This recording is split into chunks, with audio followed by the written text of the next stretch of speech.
प्यारे मित्रों, अपनी जीवन ऊर्जा कुंडलिनी के जागरण और रूपांतरण के संबंध में जीवन ऊर्जा की दिशा परिवर्तन से जीवन की क्रांति होती है। सिर्फ सोच विचार से ऐसा नहीं होता और ना ही अपने कर्म बदलने से होता। इस बात को थोड़ा सा ख्याल रखिएगा। अक्सर जब हम अपने आप को बदलने चलते हैं, बजाय अपना बोध, अपना जागरण बदलने के, अपने शक्ति की दिशा को बदलने के, हम बाहर बाहर का आचरण और कर्म बदल लेते हैं और उससे धोखा खड़ा हो जाता है कि मैं तो बदल गया। दूसरे लोग भी धोखे में आ जाते हैं, हम खुद भी आत्म प्रवंचना में पड़ जाते हैं। सेल्फ डिसेप्शन, लगता है कि बदलाहट हो गई और जबकि बदलाहट कुछ भी नहीं हुई। एक आदमी था, बड़ा लोभी, बड़ा लालची, बहुत धन कमाता था, दिन रात पागलों की तरह अपने व्यापार में लगा रहता था। अंतर्राष्ट्रीय स्तर पर उसने अपने व्यापार फैला लिए थे, खूब धन इकट्ठा कर लिया था। एक दिन संयोग की बात, अपनी महंगी गाड़ी में बैठा वो कहीं जा रहा था तो रेडियो पर सुनते हुए किसी संत के प्रवचन उसने सुने जो कह रहे थे, इस दुनिया से तुम एक पैसा भी लेके ना जा सकोगे, मृत्यु के उस पार कुछ भी तुम्हारे संग नहीं जाएगा। इस आदमी को सुन के बड़ा इरिटेशन हुआ, ये तो मेरी जिंदगी की सारी मेहनत को व्यर्थ बता रहे हैं। थोड़ा क्रोध आया, उसने रेडियो बंद कर दिया, लेकिन उसके भीतर दिमाग में वो बात तो घुस गई थी। रात को फिर 2-3 बार उसको विचार आए, करवटें ली, नींद खुली कि क्या मैं सारी सुख सुविधा छोड़ के मर जाऊंगा एक दिन। और उसकी उम्र करीब 60 साल तो हो ही चुकी थी और कोरोना की महामारी फैली। आए दिन सुनते हैं फला आदमी विदा हो गया, फला विदा हो गया, इतने लोग बीमार, अस्पताल में जगह नहीं, क्या पता एक दिन अचानक मैं भी चला जाऊं तो स्वर्ग में तो कोई सुख सुविधाएं फिर मिलेंगी नहीं, सब यहीं छूट जाएगा, तो सारी मेहनत बेकार जाएगी। उसने अपनी ऑफिस में पहुंच के अगले दिन जितने समझदार लोग थे, जिनको वो समझदार समझता था, उन सबकी मीटिंग बुलाई और उनसे कहा कि ऐसा कोई उपाय बताओ कि मैं अपनी धन संपत्ति यहाँ से ले जा सकूं मृत्यु के बाद। सब लोग बहुत चक्के रह गए, ऐसा तो आज तक किसी ने पूछा नहीं है, इसका तो कोई उपाय हो नहीं सकता। जब ये शरीर ही यहाँ छूट जाएगा तो अन्य भौतिक वस्तुएं यहाँ से कैसे जा सकती हैं। लेकिन उस आदमी को तो फितूर सवार था, उसने कोई ना कोई उपाय जरूर होगा, खोजो।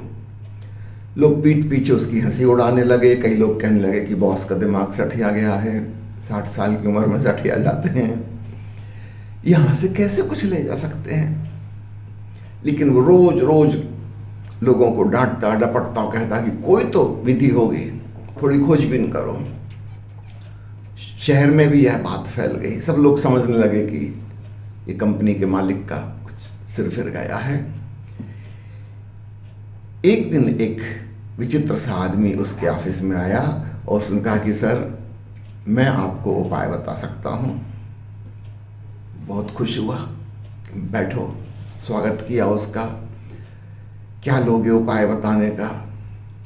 उसने कहा कि नहीं, बस आप धन्यवाद दे देना, इतना ही बहुत है, लेकिन उपाय आपको बताता हूँ। लेकिन उसके पहले कुछ सवाल पूछता हूँ, आप दुनिया में कहाँ कहाँ गए हैं?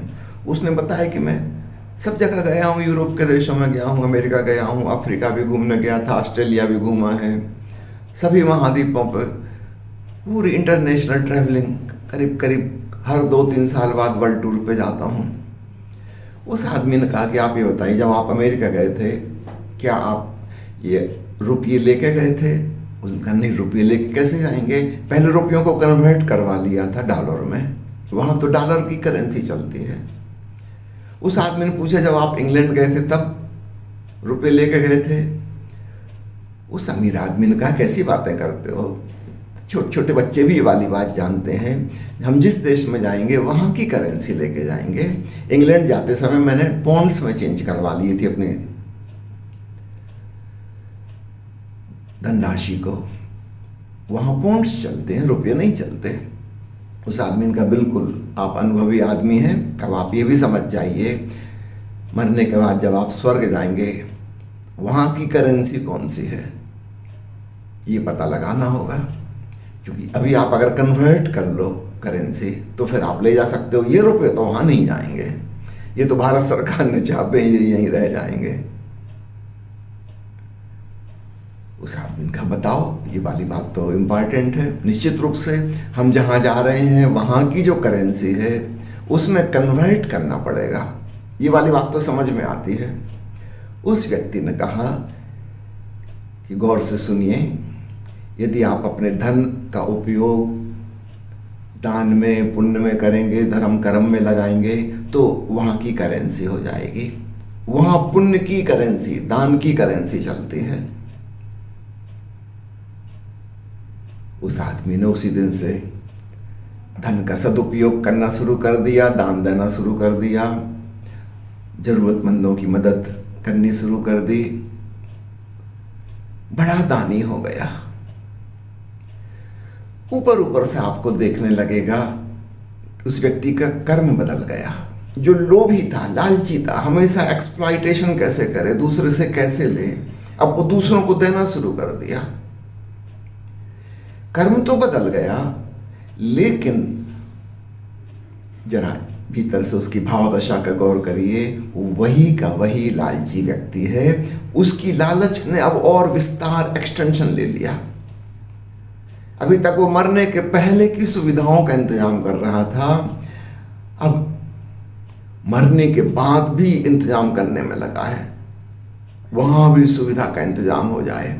पहले यहां का बैंक बैलेंस बढ़ाने में लगा था, अगर स्वर्ग में कोई बैंक बैलेंस है, अब वो वहां पुण्य की करेंसी में वहां जमा कर रहा है। क्या यह आदमी जरा भी बदला? ऊपर का कर्म बदल गया। ऐसा लग रहा है कि लोभी से ये दानी हो गया, लेकिन वास्तव में इसका दान भी लोभ का ही एक रूप है। जब कोई आदमी अमेरिका जाते समय रुपये से डॉलर चेंज करवाता है, क्या हम उसको दानी कहते हैं? यहां सुख सुविधा भोग रहा था, अब उसी के आधार पर वो अमेरिका में जाकर सुख सुविधा भोगेगा। फर्क कहां पड़ा? ये तो वही का वही आदमी है, करेंसी चेंज करने से क्या होगा? ठीक ऐसे ही समझना, जो लोग दान दे रहे हैं, पुण्य कर रहे हैं, ऐसा लग रहा है कि ये बदल गए, बिल्कुल नहीं बदले। ये और महालोभी, महालालची हैं। मृत्यु के उपरांत की व्यवस्था जुटाने में लगे हुए हैं। इनके लोभ का और एक्सटेंशन हो गया। और ठीक इसी प्रकार धर्म के नाम पर जो जो चीजें चल रही हैं, आप गौर से देखना, सब ऐसी हैं। वो आदमी वही का वही है। कर्म बदलने से जीवन में क्रांति नहीं होती, बोध से क्रांति होती है, शक्ति की दिशा परिवर्तन से क्रांति होती है। इस बात को खूब अच्छे से समझना।